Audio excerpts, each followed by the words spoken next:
In this video, I'm going to show you how to divide using fractions. So we have a problem here. It says, I have 4 cakes that I need to split into thirds.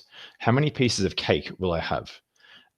And the easiest way to identify this is using division, is to look at this word here, split. If we're splitting into equal amounts, thirds, that is using division. So I could actually write this problem down here as 4 split into thirds. Okay. And I've already modeled that here. I had 4 cakes and I split them into 3 parts each. Okay. If I counted that, I'd have 3, 6, 9, 12. So I could say that 4 split into thirds, or 4 divided by 1/3 makes 12.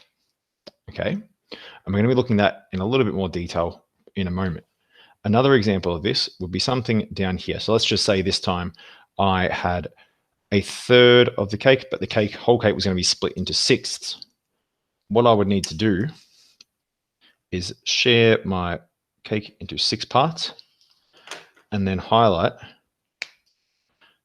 the section that I have, which would be 1, which is the numerator there.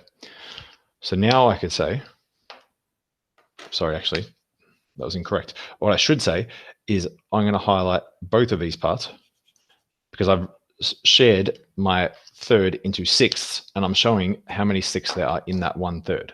So I could say here, my answer would be 2 because I've said 1/3 split into 6ths would be 2/6. Okay.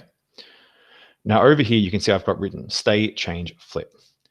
And the reason for that is because when we look at these division problems, the way that we were really thinking of it was multiplication, because what we did was we kept this fraction, the 4, it stayed, and that was 4 wholes, which I could write like that.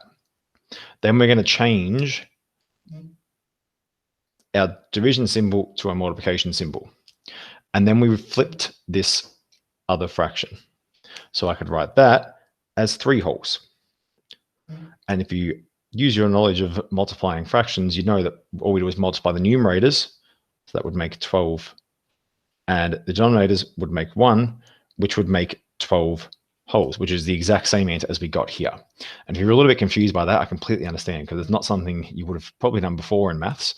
But before, we said that if we had 4 cakes we split into thirds, all we did was count 4 groups of 3, which would be the exact same thing that we have done here to make 12. 4 3s makes 12.